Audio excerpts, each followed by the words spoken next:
También a nombre de la mesa, de los expositores, yo como moderadora de esta tarde, quiero agradecer a la Comisión de Educación, Cultura, Deporte, etcétera, del Congreso de la República por haber organizado este foro, por esta apertura que nos ha permitido escuchar a varios de nuestros más destacados intelectuales y también ha permitido la participación de un público directamente involucrado en los asuntos culturales. Yo estoy pidiendo auxilio para que alguien de la Comisión de Educación y Cultura viniera a hacer el cierre, puesto que somos invitados los que estamos en la mesa. Está por ahí la congresista Luzana León, el señor Werner Cabrera. Si no se encuentran, aquí me han pasado un papelito invitándonos. Una reunión política en estos momentos le pide que usted siga reportando. Ah, bueno. Muchas gracias. Bueno, no le es posible, dice el doctor Cabrera, está presente y nos pide despedirnos. Acá hay una invitación para todos los asistentes para degustar un pisco sour de honor en el hall principal. El motivo es la inauguración de una muestra de esculturas en cerámica del señor José Pareja Yánac. Muchas gracias a todos.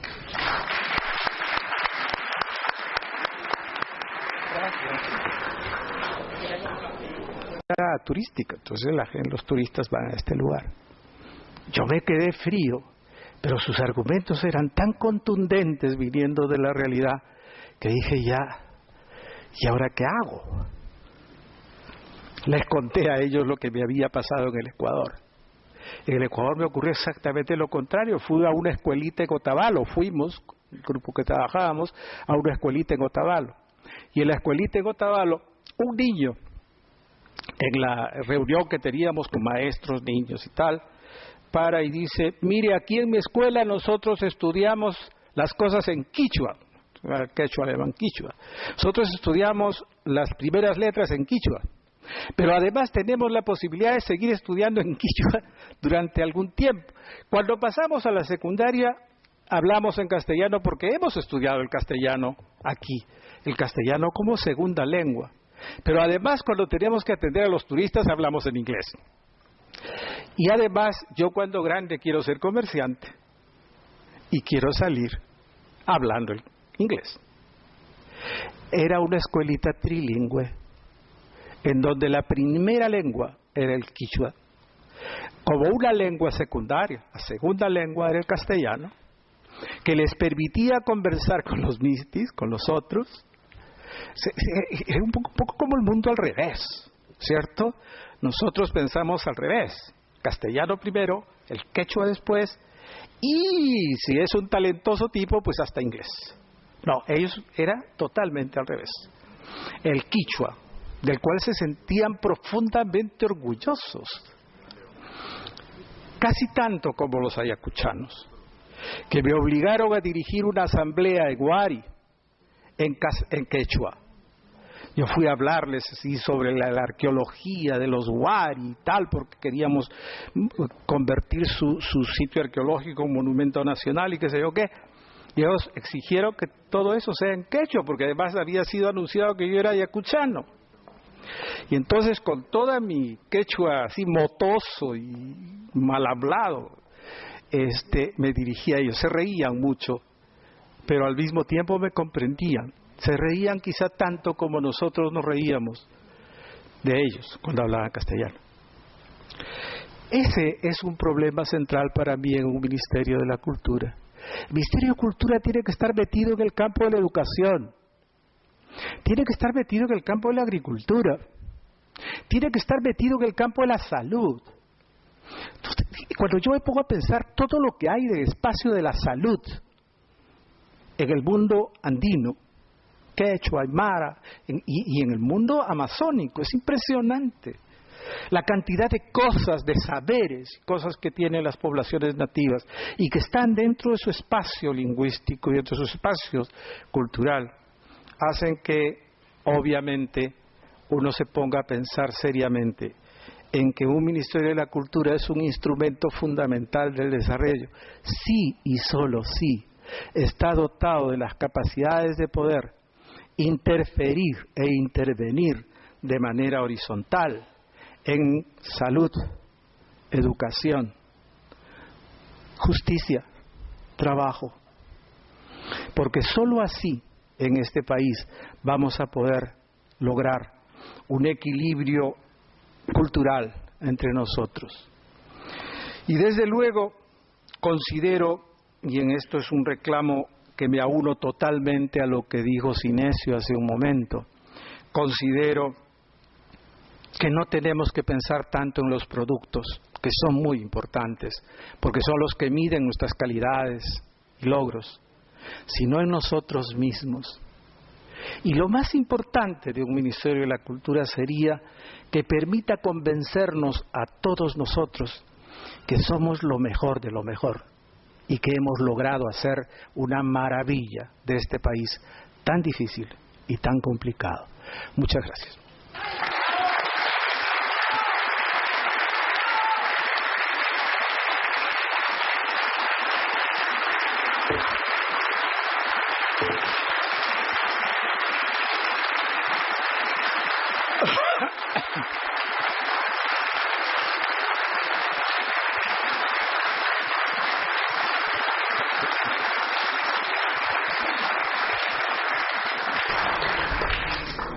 Muchas gracias, doctor Lumbreras. Tengo que legislar sobre el quechua, ya no a nivel del Perú, solo en Ayacucho. ¿Por cuál me inclino? ¿Cuál legislo? ¿Qué establezco para uno o por el otro? A mí me tocó una experiencia que la voy a contar también muy brevemente. En una pequeña isla del lago Titicaca, por el lado boliviano del lago, que el Caya se llamaba la isla, era de un pueblo de habla aymara. Nosotros estábamos en una investigación propiciada por el Convenio Andrés Bello y la Organización de Estados Iberoamericanos sobre los derechos culturales en la enseñanza primaria.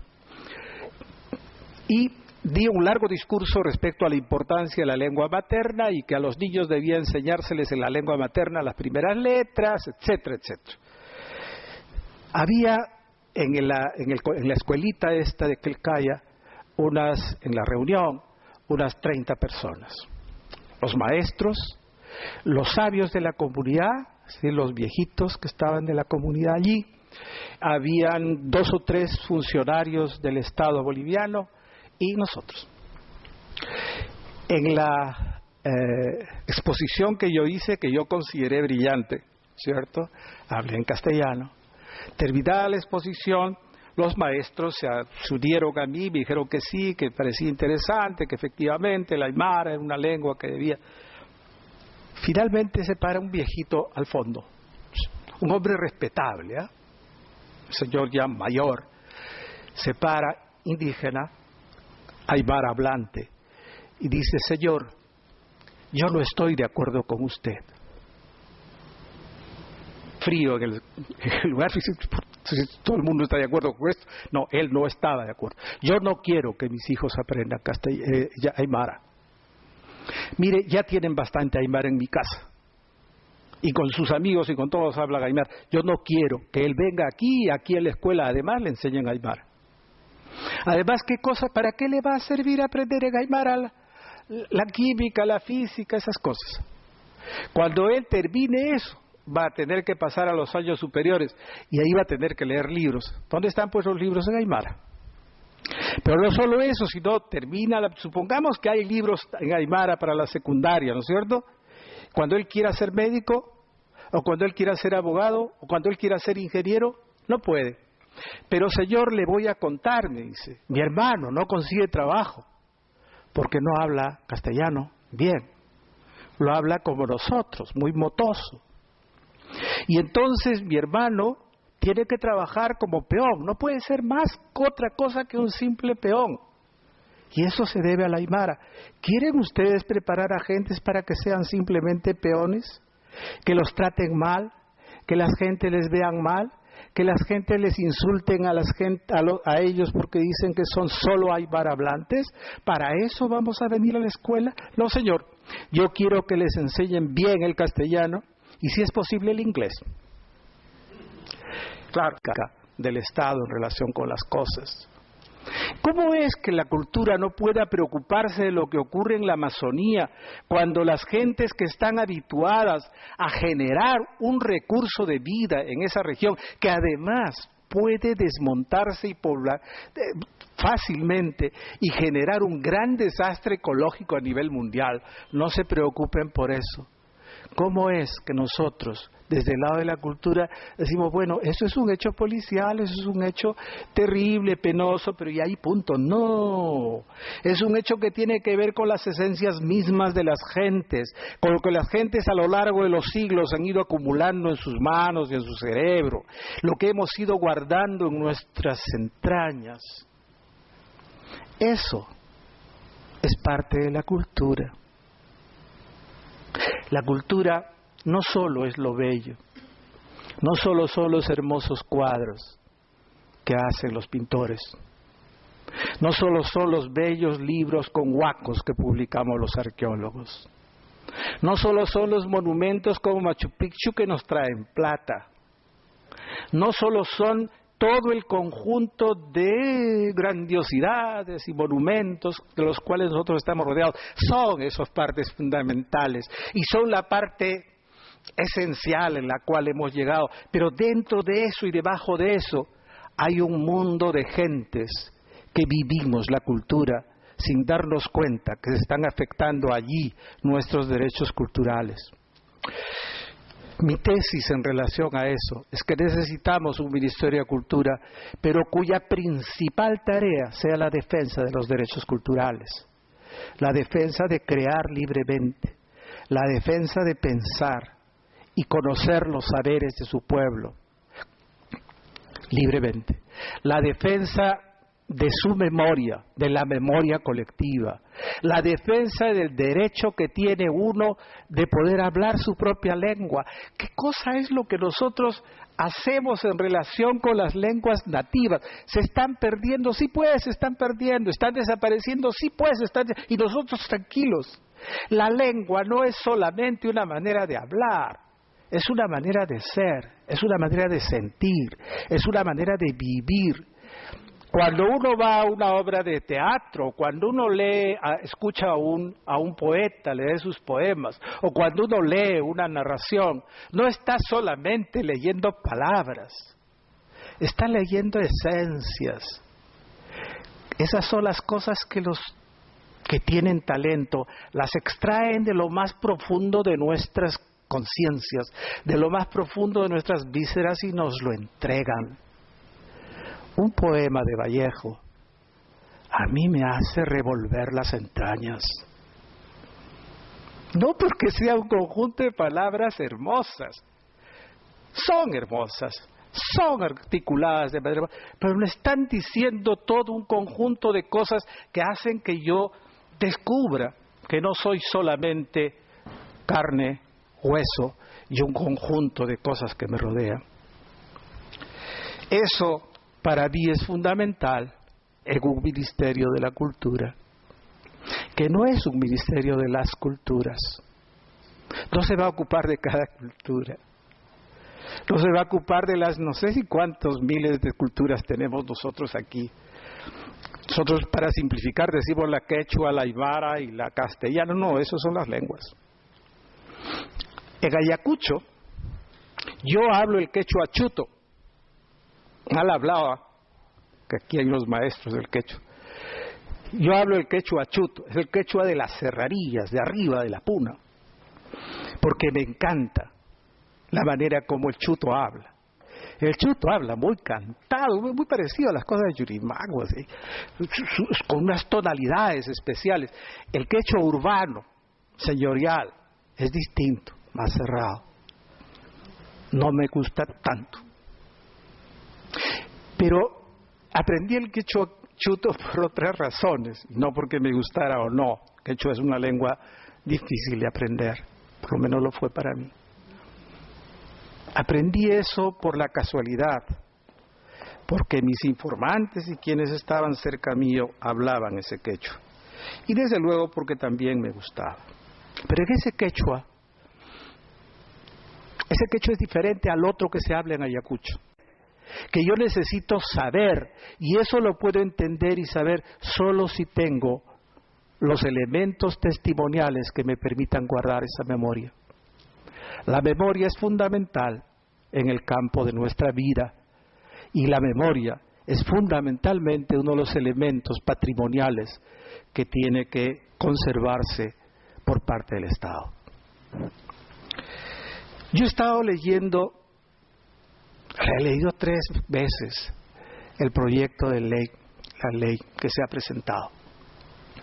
He leído también lo que hizo la coordinadora durante un trabajo muy largo. He leído varias otras propuestas y he tenido la oportunidad de conocer la opinión de muchísimos de ustedes y de otras personas sobre el tema del Ministerio de la Cultura. Y desde luego no voy a convencerles de que eso es o no necesario. Yo creo que es necesario. Solamente quiero contarles mis temores.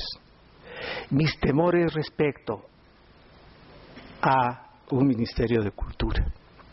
Yo leía hace poco, un poco espantado, un poco fastidiado, todo el movimiento que hubo en torno al Museo de la Memoria. Claro que esa memoria es una memoria de nosotros, eso es lo que nosotros nos olvidamos. Esa memoria nos toca en la carne. No nos evoca tiempos pasados, no. Nos conduce a lo que puede ser el futuro inmediato, nos conduce a lo de hoy. Todavía estamos vivos quienes participamos en eso. Es un museo de la memoria de verdad viva. De alguna manera están nuestras manos y nuestros pechos allí. De alguna manera están nuestras sangres y la sangre de nuestros hermanos caídos, a los cuales recordamos todavía. Entonces es comprensible que haya reacciones de este tipo, algunas exageradas y otras francamente estúpidas, disculpen la palabra. Pero cuando pensaba eso decía, es que si nosotros no guardamos esta memoria, nos vamos a olvidar lo que la Comisión de la Verdad y la Reconciliación escribió, lo que ellos recopilaron en este país y nos entregaron. ¿Saben lo que nos han entregado? Yo he leído todo lo que he podido, porque es un montón, todo lo que he podido del informe de la Comisión de la Verdad que dirigió de manera tan estupenda Salomón Lerner. ¿Qué cosa es lo que yo entregué? Miren, yo lo vi con ojos de historiador, lo vi con ojos de arqueólogo, lo vi con ojos de un científico social, no lo vi como un ayacuchano que de una manera ahí veía nombres que circulaban de gente muy amiga y muy próxima mía. No, lo veía como un historiador, como aquel historiador que, como decía mi maestro Porras, para ser un buen historiador tienes que ver la corrida desde los palcos, no se te ocurre entrar a la arena porque entonces pierdes la perspectiva de la realidad. Como historiador encontré en esos documentos una definición y una descripción terrible, nada grata de lo que este país era. Aquello que dije al comenzar esta exposición, eso está dicho en todos los documentos de la Comisión de la Verdad. En esos documentos de la Comisión de la Verdad se dice una cosa, no hay nada más que una cosa. En el Perú hay un proceso de exclusión tan violento que genera violencias tan torpes como las que han ocurrido. Y era cierto, es absolutamente cierto. Y que no se ha, y eso es la parte, no se ha curado eso. Eso tiene que curarse, eso tiene que generar otro tipo de acción del Estado. ¿Tiene eso algo que ver con la cultura? Tiene tanto que ver con la cultura como tiene que ver la situación de Pisangó o la situación de Bagua. Esos son elementos que están en el campo de la cultura. ¿Cómo es que nosotros, desde el Instituto Nacional de Cultura o desde cualquier espacio de la cultura, no hayamos intervenido en el debate sobre lo que ocurrió en relación con el mercurio en Cajamarca? No, pues ese es un asunto de mineros. No es un asunto de mineros, es un asunto de gente viva, activa, que está creando, viviendo, sufriendo las consecuencias. Hay incluso todo un conjunto de palabras que son propias, exclusivas de cada una de estas variantes de las lenguas que hay. Pero todo eso, por ejemplo, en el Estado no se toma en cuenta. Nosotros tuvimos una experiencia, y esto lo voy a hacer muy corto, porque es una cosa muy larga. Tuvimos una experiencia interesante en la Universidad de Huamanga.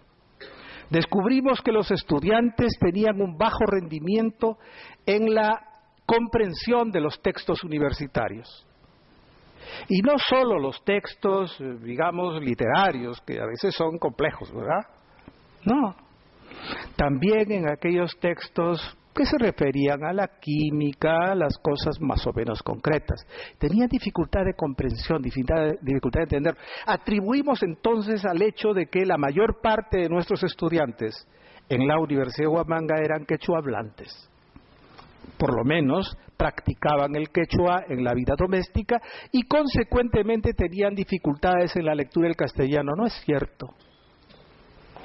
Aquí en Lima y en varias otras oportunidades en universidades nacionales y del extranjero descubrimos que ocurría, exactamente lo mismo con aquellos que practicaban el castellano permanentemente. Porque nos hemos preocupado de generar un discurso del castellano que no tiene que ver con la realidad concreta de lo que efectivamente es como elemento de uso el castellano. ¿Cuántas personas gozan leyendo un poema castellano? ¿Cuántas personas entienden o gozan con lo que escribió Vallejo? ¿Cuántas personas leen el Quijote sin dormirse en las 2 primeras páginas? ¿Cuántas personas están en capacidad de entender los libros de Julio Ramón Ribeiro, que son muy simples, muy próximos a nosotros, y no se aburren porque no lo entienden? Es lo mismo que ocurre cuando uno escucha música. Todos nosotros somos ufanos en conocer los nombres de Mozart, de Beethoven. ¿Cuántos de nosotros, e incluso algunos hasta podemos distinguir pasajes de las obras de estos músicos?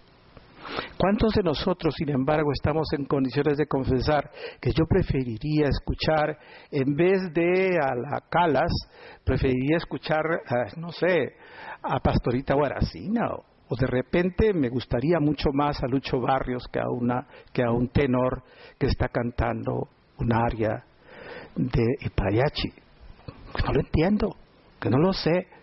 La diferencia entre entender una cosa y otra tiene que ver con este campo que se llama la cultura. Pero es que la cultura no es solamente un fenómeno que se da externamente, está dentro de nuestra alma, es decir, en cada uno de los poros de nuestro cuerpo. Está metido en nuestra conciencia, y cuando tocan algo y yo comienzo a mover el cuerpo, lo que está funcionando es esa alma que me hace que yo vibre frente a un determinado tipo de sensación. Ese mundo de sensaciones, de creencias, de apetencias, de tristezas y alegrías, ese mundo es el mundo de la cultura. Y es un mundo que está asociado con ¿qué podríamos llamar? Está asociado con las sensaciones y los conocimientos, pero al mismo tiempo con una larga historia que uno trae consigo dentro de las manos y dentro del cuerpo. Cuando uno defiende el patrimonio, yo soy arqueólogo y defiendo el patrimonio, y me irrita cuando veo que alguien destruye un resto arqueológico. No estoy pensando en el resto arqueológico, no me importa si lo destruye finalmente, sí me importa, pero finalmente, bueno, pues de pronto hay cosas más importantes que eso. A veces es, qué sé yo, unos cuantos tiestos tirados en el campo. Me interesa en la medida en que eso es un testimonio de mi pasado. Yo me identifico con Chavín, me identifico con Guari o con Nazca, por una simplísima razón. Las gentes que viven ahora en el callejón de Conchucos, las gentes que viven ahora en Nazca, las gentes que viven ahora en Ayacucho, son el resultado, el espacio donde viven, la manera como quedó ese terreno, es el resultado de una larga historia que yo necesito. Apareció en el siglo XVIII, el siglo XIX. En el siglo XVIII todavía quedaban algunas de ellas, pero en el XIX aquello se liquidó. ¿Gracias a qué? Gracias a que nosotros consideramos que todos éramos iguales a partir de un parámetro. Todos somos iguales si hablamos castellano. Todos somos iguales si creemos en el mismo Dios verdadero, que es el de la religión católica. Todos somos iguales si es que tenemos propiedades de tierras.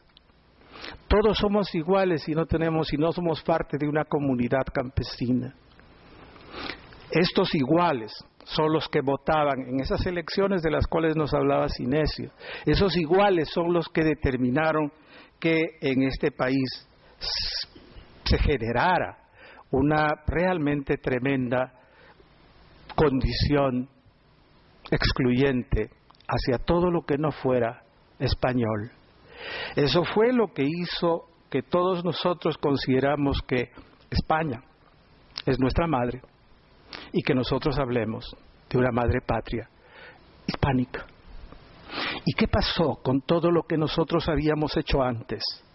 ¿Qué pasó con todo aquello que reclamaba Túpac Amaru?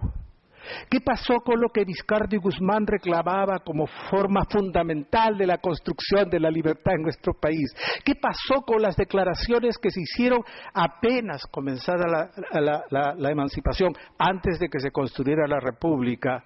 ¿Qué pasó con todos esos reclamos, todos esos reconocimientos a un mundo grande que había existido? De todo eso nos ha quedado la retórica.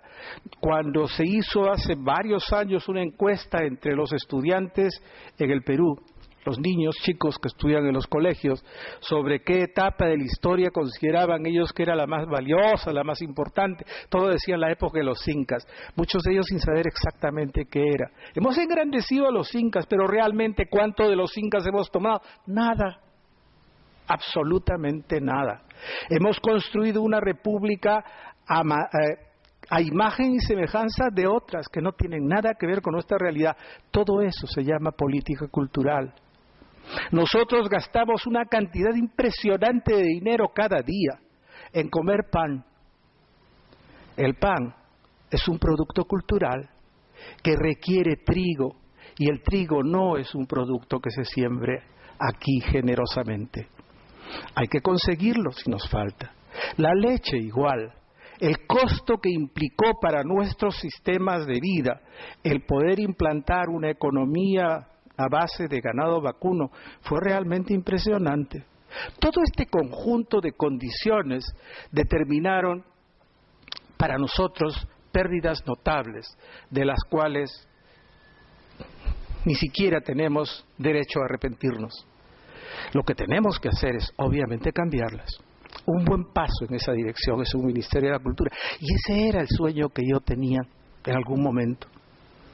No es que a los arqueólogos, a los artistas o a las personas no nos den suficiente atención en el Estado. Esa atención nos las tenemos que buscar como cualquier otro profesional.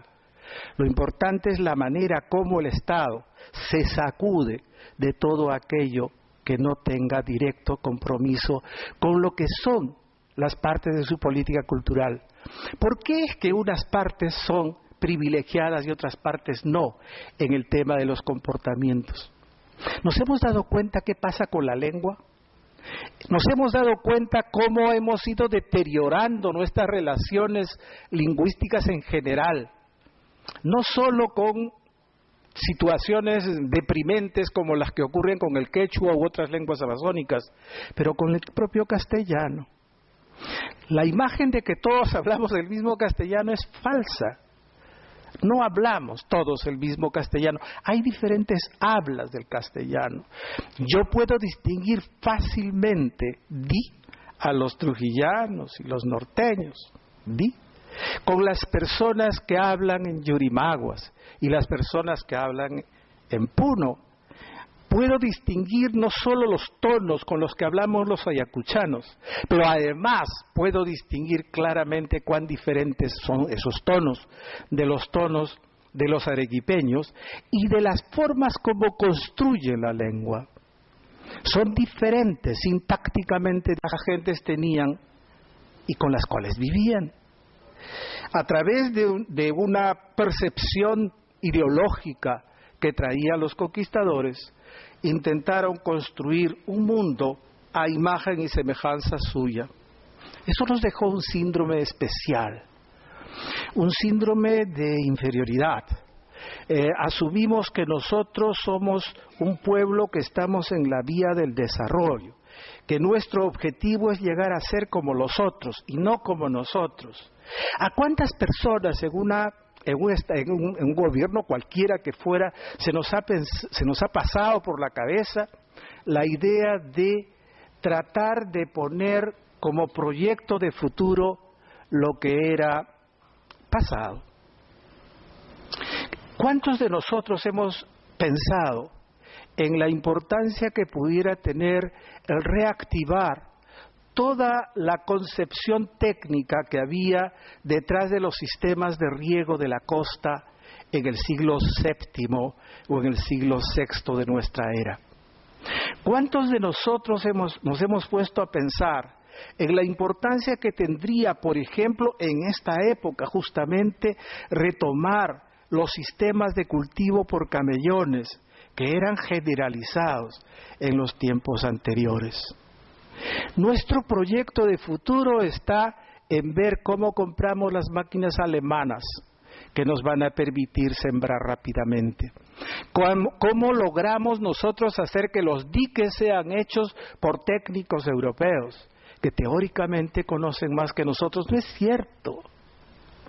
Yo recuerdo y lo menciono siempre mucho los alegatos de Pepe Sabogal, vice, el hijo del pintor, cuando Pepe defendía de una manera realmente muy fuerte la inconveniencia de hacer el proyecto de Gallito Ciego. Y señalaba hace de esto unos 50 años, o más tal vez, los 40, los 50, decía que lo que iba a ocurrir con Gallito Ciego era que se iba a colmatar, que iba a generar una salinización progresiva del valle de Jequetepeque, que iba a generar toda una serie de desastres en el mar. Yo recuerdo sus artículos, claro, era un antropólogo el que estaba escribiendo esto y nadie le hacía caso. Todo lo que dijo Pepe Sabogal se está cumpliendo. ¿Qué es lo que reclamaba Pepe Sabogal? Decía, ¿por qué no ven cómo hacían los incas, hombre?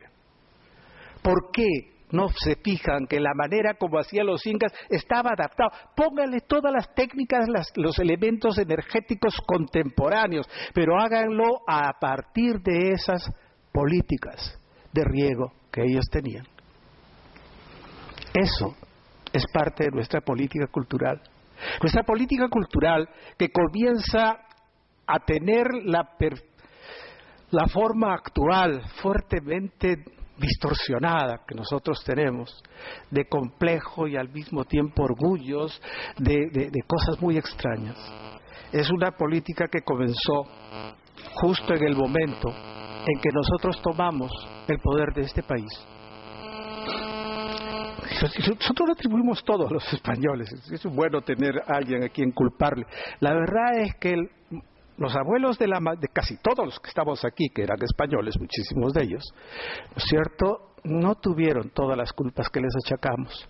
Las culpas las tenemos nosotros, que permitimos que las cosas sean como son y que comenzamos a discriminar a las gentes en función de su procedencia étnica, que comenzamos a desarrollar los mecanismos de exclusión que caracterizan nuestro tiempo. Nosotros los que hicimos la independencia, los criollos, los mestizos, los que logramos la libertad, fuimos los que eliminamos la mayor parte de las lenguas que se hablaban en el Perú antes del siglo XVIII. Es decir, aquí en Lima se hablaba el quechua, un poquito más al norte se hablaba el cañán, más allá se hablaba, qué sé yo, unas 10 o 15 lenguas diferentes. En Cañete se hablaba el ácaro. ¿Cuánto de esto ha quedado? Desaparecieron todas. No queda ni una lengua nativa. El colli se hablaba en la región de Huamachuco y una parte de la Sierra de Liberteña, y se hablaban lenguas nativas como el sec en la región de... ¿Cuánto de eso queda condición de existencia? No es algo que se pueda ver en los museos, es algo que se ve en cada uno de nosotros. La posibilidad de crear de lo feo lo hermoso, de lo hermoso lo transformado, el aumentar las cosas, hacer de lo pequeño grande, de lo grande pequeño, esas son habilidades que las hemos ido creando ¿con qué? Con talentos, con capacidades de comunicación, con soluciones que hemos ido inventando y creando. Somos un país de creadores, y el tema de la cultura se ocupa de eso. El tema de la cultura es un tema que en general no es visto más que como dos espacios. Ya lo ha dicho Sinesio hace un momento muy claramente. Los productos que se dan en la cultura nos hablan fundamentalmente de dos tipos de productos. Las obras de arte vistas, aquellas de ahora, y las obras de arte, aquellas antiguas. Tenemos un patrimonio que preservar, y no nos acordamos que el principal patrimonio a preservar somos nosotros. No nos damos cuenta que lo más rico que existe en cada monumento que guardamos, que cada monumento que conservamos, en cada canción que tratamos que se guarde y se conserve, son cosas nuestras que estamos guardando. Estamos guardando nuestra conciencia, estamos guardando nuestras habilidades, estamos tratando de conservar todo aquello que somos para saber qué somos y cómo hemos de ser. Una política cultural es esencialmente una forma cómo el Estado debe abordar, cómo el Estado tiene la obligación de abordar esta cosa hermosa que tiene a su cuidado, que somos nosotros. En general se supone que los Estados debieran enunciar sus políticas culturales, porque asumimos que cuando no las enuncian, no las tienen. Esto no es cierto. Todo Estado tiene una política cultural. Ojo, no es que cada gobierno tenga una política cultural. Las políticas culturales son de los Estados, en donde los gobiernos intervienen para hacer que avancen, se limiten, crezcan. Eso es un patrimonio, es algo que es propiedad. El conjunto de cosas que nosotros tenemos en el mundo de la cultura es una herencia que nosotros guardamos y que tiene un valor no solo emocional, no solo social, no solo nuestro en ese sentido, también económico. Por esa causa, nosotros cuando tratamos de construir una imagen del Perú, nos referimos a este espacio que es la cultura, y con frecuencia, erróneamente, solo sacamos de ello, de este espacio, aquello que consideramos que es relevante en términos artísticos, en términos monumentales, etc. Nos hemos dejado llevar por todo un espacio mental, un síndrome que nos invade en la conciencia, que es una suerte de complejo, de culpa y al mismo tiempo de inferioridad. Cuando algo malo ocurre en el Perú, la culpa la tuvieron los españoles. Cuando algo malo en el Perú, la culpa la tenemos nosotros. Cuando algo malo se hace fuera, esos deben ser peruanos. Cuando ocurre que gente determinada asaltó un banco, seguro que son peruanos. Esa concepción es un síndrome terrible que nos maltrata y que en general es producto de una política cultural que nosotros tenemos. No es necesario leer las leyes para saber cuál es una política cultural. Una política cultural en la colonia era destruir todo aquello que no era cristiano o católico. Era eliminar todas las creencias que pertenecían a los indígenas. Era prohibir y proscribir todo el conjunto de... Cuando nosotros enunciamos políticas en relación a la cuestión agraria y asumimos que todo eso se puede resolver a partir de una línea de medidas más o menos homogénea, fracasamos. Y el resultado va a ser problemas diferentes a los que hay en Puno, en Yurimaguas, los diferentes a los que hay en La Merced, a los que se preocupan en Lima. Pero claro, todo ese conjunto de productos de alguna manera los podríamos nosotros en la práctica entender. Yo no voy a poder hacer, qué sé yo, cecina con tacacho en Tacna. ¿Por qué? Porque los elementos con los cuales puedo construir eso fácil y de manera muy sabrosa en Tarapoto, no lo voy a encontrar en Tacna. Entonces, conseguir los materiales, poder organizar el discurso gastronómico que me permite llegar a eso, no lo voy a encontrar en cualquier lugar, sino en determinados lugares. Cuando uno ve un mapa de la diversidad en este país, uno se encuentra con que en verdad estamos frente a un mosaico de diversidades impresionante, en donde cada uno de los pueblos cría, construye, produce, domina espacios y circunstancias diferentes y que son propias. Si nos olvidamos de eso, con toda seguridad, no vamos a poder lograr avanzar en lo que nos proponemos avanzar. Esta característica fundamental no hace grande al país, nos hace grandes a nosotros. Nosotros hemos dominado este medio, nos ha costado muchos años, muchísimo trabajo, y no hemos sido capaces, y esta es la parte de las políticas culturales de las cuales queremos ocuparnos, no hemos sido capaces de reconocernos a nosotros como autores de toda esta maravilla que es hacer un mundo diferente en un país con tantas dificultades. Hemos construido un país nuevo, lo hemos hecho con la mano. Ahí se metieron nuestras vísceras y nuestro cerebro a hacer que las piedras, las rocas diversas que hay en el Perú se conviertan en joyas, se conviertan en esculturas, que se conviertan en pintura los minerales, que las plantas nos den los colores, los olores y los sabores que queremos tener y que van a ser diferentes en cada lugar. No vamos a hacer lo mismo que se hace en Ayacucho, en Piura. No tiene sentido. Hagámoslo diferente y respetemos esas diferencias, y eso no hemos aprendido a hacer. Hemos pasado nuestro tiempo a lo largo de los especialmente 200 años asumiendo que todos en el Perú somos iguales, y a partir de eso hemos construido esto que se llama una política cultural. En estos 200 últimos años nos hemos vendido a todos nosotros la idea falsa de que todos somos iguales. Y se dice además, todos somos iguales ante la ley, ante el papel, podría decirse mejor. No somos iguales, somos diferentes, y qué bueno que seamos diferentes.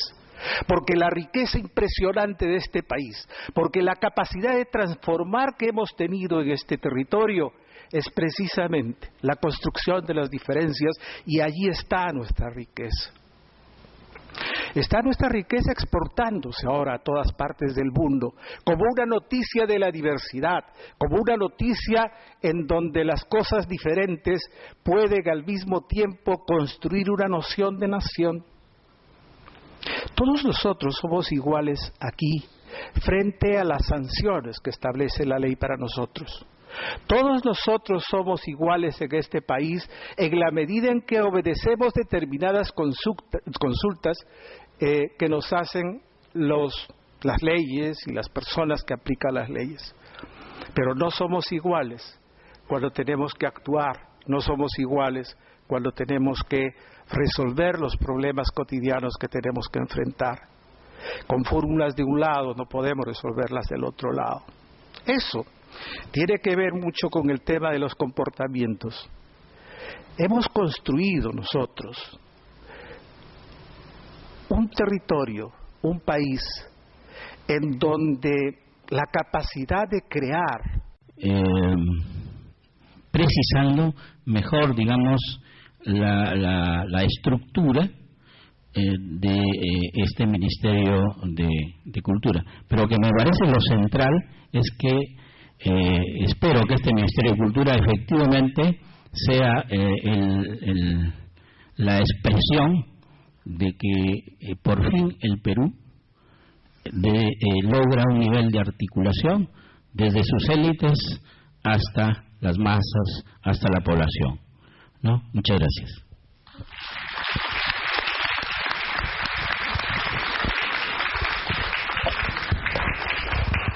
Agradecemos la exposición de la doctora Bácula, los comentarios del doctor Cinesio López, y también agradecemos las preguntas del público y también pedimos disculpas porque no tenemos más tiempo para las respuestas. Quizás ahora empieza un descanso de aproximadamente 15 minutos, quizás puedan ustedes preguntar directamente a los expositores de esta mesa.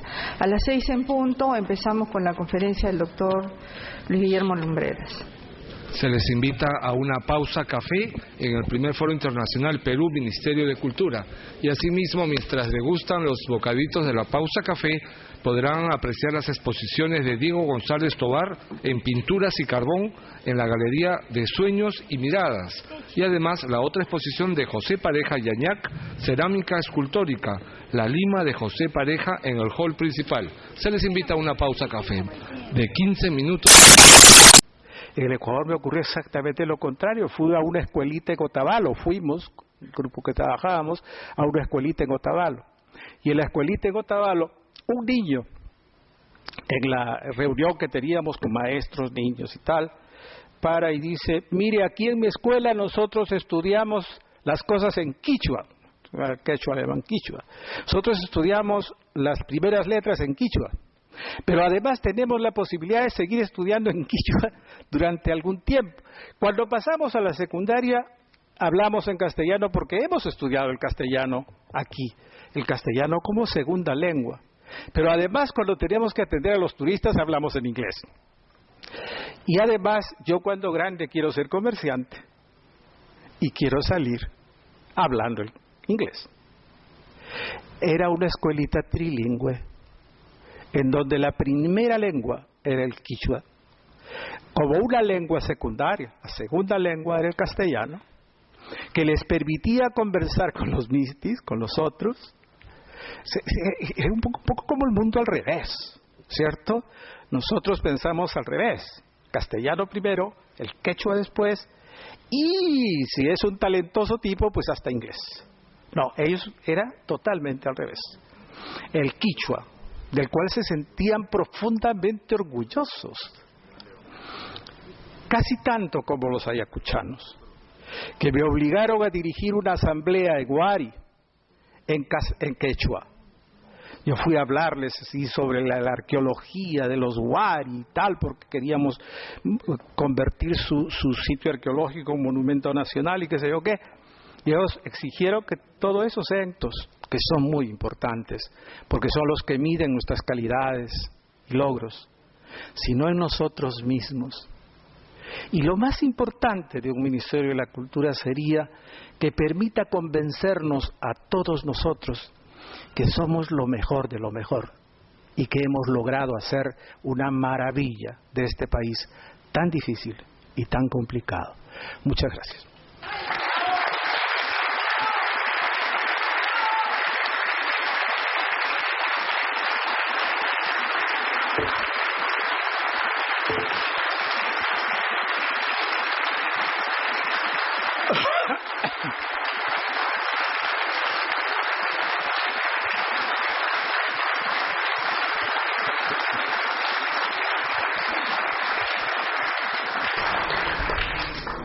Muchas gracias, doctor Lumbreras. Tengo que legislar sobre el quechua, ya no a nivel del Perú, solo en Ayacucho, por cual me inclino. ¿Cuál legislo? ¿Qué establezco para uno o por el otro? A mí me tocó una experiencia que la voy a contar también muy brevemente. En una pequeña isla del lago Titicaca, por el lado boliviano del lago, que el Caya se llamaba la isla, era de un pueblo de habla aymara. Nosotros estábamos en una investigación propiciada por el Convenio Andrés Bello y la Organización de Estados Iberoamericanos sobre los derechos culturales en la enseñanza primaria. Y di un largo discurso respecto a la importancia de la lengua materna y que a los niños debía enseñárseles en la lengua materna las primeras letras, etcétera, etcétera. Había también, a nombre de la mesa de los expositores, yo como moderadora de esta tarde, quiero agradecer a la Comisión de Educación, Cultura, Deporte, etcétera, del Congreso de la República por haber organizado este foro, por esta apertura que nos ha permitido escuchar a varios de nuestros más destacados intelectuales y también ha permitido la participación de un público directamente involucrado en los asuntos culturales.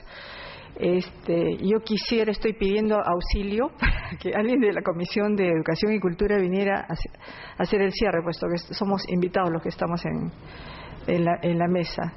Está por ahí la congresista Luzana León, el señor Werner Cabrera.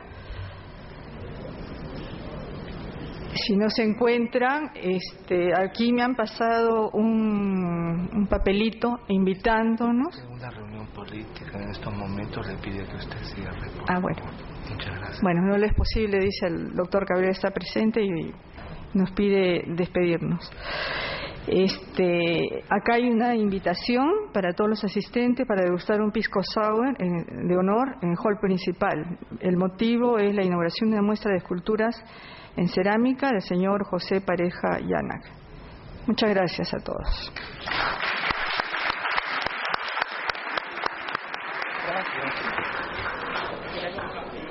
Era turística, entonces los turistas van a este lugar.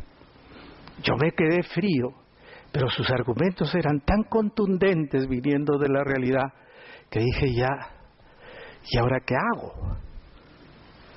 Les conté a ellos lo que me había pasado en el Ecuador. En la escuelita esta de Quelcaya, en la reunión, unas 30 personas. Los maestros, los sabios de la comunidad, ¿sí? Los viejitos que estaban de la comunidad allí, habían 2 o 3 funcionarios del Estado boliviano y nosotros. En la exposición que yo hice, que yo consideré brillante, ¿cierto? Hablé en castellano. Terminada la exposición, los maestros se unieron a mí, me dijeron que sí, que parecía interesante, que efectivamente el aymara era una lengua que debía. Finalmente se para un viejito al fondo, un hombre respetable, un señor ya mayor, se para, indígena, aymara hablante, y dice: señor, yo no estoy de acuerdo con usted. Frío en el lugar, todo el mundo está de acuerdo con esto. No, él no estaba de acuerdo. Yo no quiero que mis hijos aprendan aymara. Mire, ya tienen bastante aymara en mi casa. Y con sus amigos y con todos hablan aymara. Yo no quiero que él venga aquí en la escuela, además le enseñen aymara. Además, ¿qué cosa? ¿Para qué le va a servir aprender en aymara la química, la física, esas cosas? Cuando él termine eso, va a tener que pasar a los años superiores y ahí va a tener que leer libros. ¿Dónde están pues los libros en aymara? Pero no solo eso, sino supongamos que hay libros en aymara para la secundaria, ¿no es cierto? Cuando él quiera ser médico, o cuando él quiera ser abogado, o cuando él quiera ser ingeniero, no puede. Pero señor, le voy a contar, me dice, mi hermano no consigue trabajo. ¿Qué he hecho? Porque además había sido anunciado que yo era ayacuchano. Y entonces, con toda mi quechua así motoso y mal hablado, me dirigía a ellos. Se reían mucho, pero al mismo tiempo me comprendían. Se reían quizá tanto como nosotros nos reíamos de ellos cuando hablaban castellano. Ese es un problema central para mí en un Ministerio de la Cultura. El Ministerio de Cultura tiene que estar metido en el campo de la educación. tiene que estar metido en el campo de la agricultura, tiene que estar metido en el campo de la salud. Entonces, cuando yo me pongo a pensar todo lo que hay del espacio de la salud en el mundo andino, quechua, aymara, y en el mundo amazónico, es impresionante la cantidad de cosas, de saberes, cosas que tienen las poblaciones nativas y que están dentro de su espacio lingüístico y dentro de su espacio cultural, hacen que obviamente uno se ponga a pensar seriamente en que un Ministerio de la Cultura es un instrumento fundamental del desarrollo, sí y solo sí está dotado de las capacidades de poder interferir e intervenir de manera horizontal en salud, educación, justicia, trabajo, porque sólo así en este país vamos a poder lograr un equilibrio cultural entre nosotros. Y desde luego considero, y en esto es un reclamo que me auno totalmente a lo que dijo Sinesio hace un momento, considero que no tenemos que pensar tanto en los productos,